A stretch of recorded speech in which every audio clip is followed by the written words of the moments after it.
Called to Washington in the first weeks after the war began, Eisenhower went to work in the War Plans Office of the War Department. Among the plans formulated during this time was the central strategic determination to make an eventual attack across the English Channel the principal Allied offensive effort. A mural covering the west wall of the Eisenhower Museum dramatizes the high spots of the next great sequence in the adventure involving the nation and the man, whose ability to rise to grave responsibilities brought him rapid promotions. Because an all-out Channel invasion would be impossible before 1944, and because the need for offensive action was immediate in 1942, the Allies undertook, as a combined operation, under the command of General Dwight D Eisenhower, the invasion of North Africa. The minimum objective of this maneuver was to seize the main ports between Casablanca and Algiers.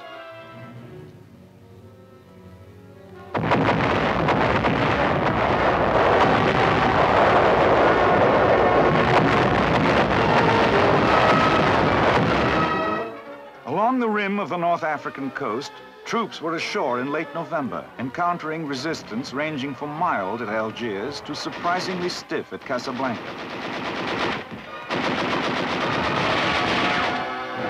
The commander's hope was to push quickly east along the Mediterranean and take the important posts of Bizerte and Tunis.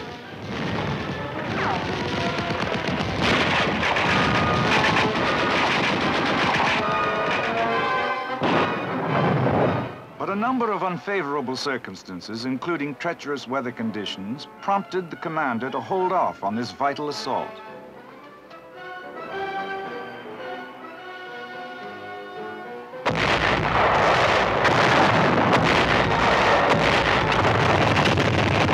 In the spring, however, troops of Omar Bradley's 2nd Corps were able to take Bizerte, and at the same time, Tunis fell to the British First Army.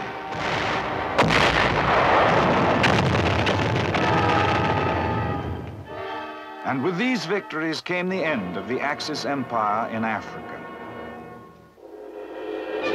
The Allied leaders and the men who had fought under them proudly commemorated their victory.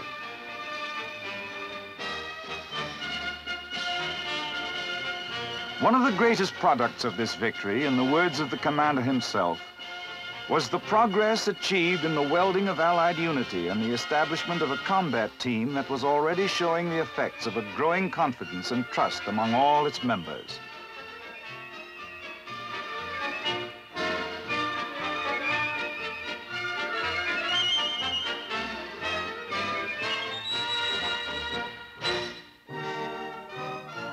The successful end of the campaign brought personal recognition of Eisenhower throughout the world as a great leader, but the commander himself interpreted this recognition as proof that free men can find in unity the way to victory, even against seemingly invincible odds.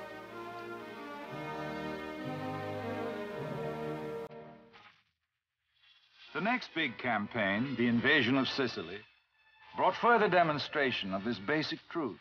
Allied troops took this vital rock in the summer of 1943. The effect of Sicily's fall was electric. Italy surrendered, the first of the Axis partners to capitulate.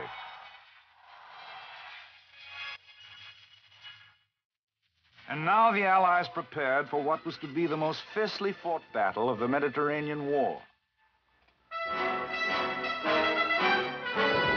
The invasion of Italy itself at Salerno.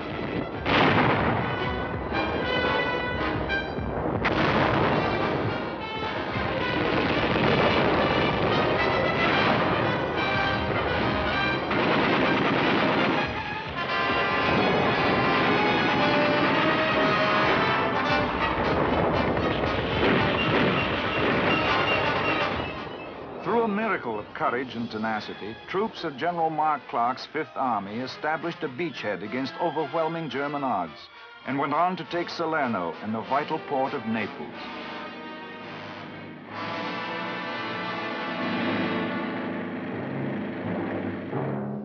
With these victories, although heavy fighting and important battles lay ahead, the first major objectives of the Italian campaign were accomplished.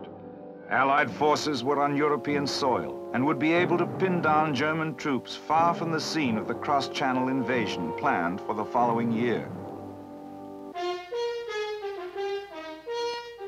President Roosevelt visited the combat area with General Eisenhower when he came over for the Cairo and Tehran conferences, where agreement was once again established that the principal Allied effort would be the invasion of Europe.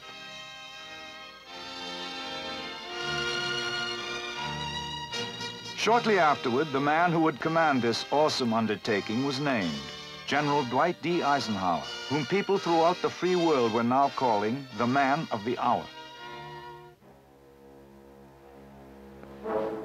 On the opposite wall of the museum, another mural depicts some of the major episodes in the Great Crusade which liberated Europe.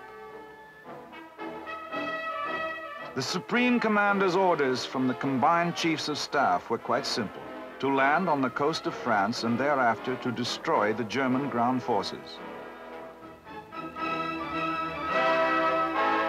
Between the order and its execution lay an agony of effort. Across the Channel, the heavy fortifications lining the coast of France bespoke the Nazis' belief that they could push the invading armies back into the sea.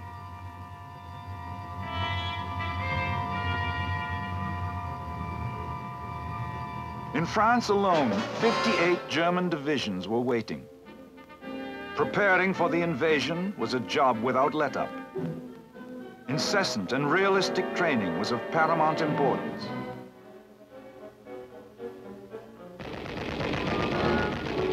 The challenges of morale, the myriad details of coordination on every level, all these were overwhelming.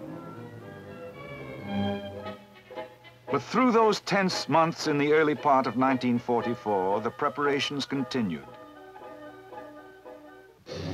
And finally, after being postponed one day because of weather conditions, the eve of the day of decision was at hand. The commander visited the airborne troops who would lead the invasion.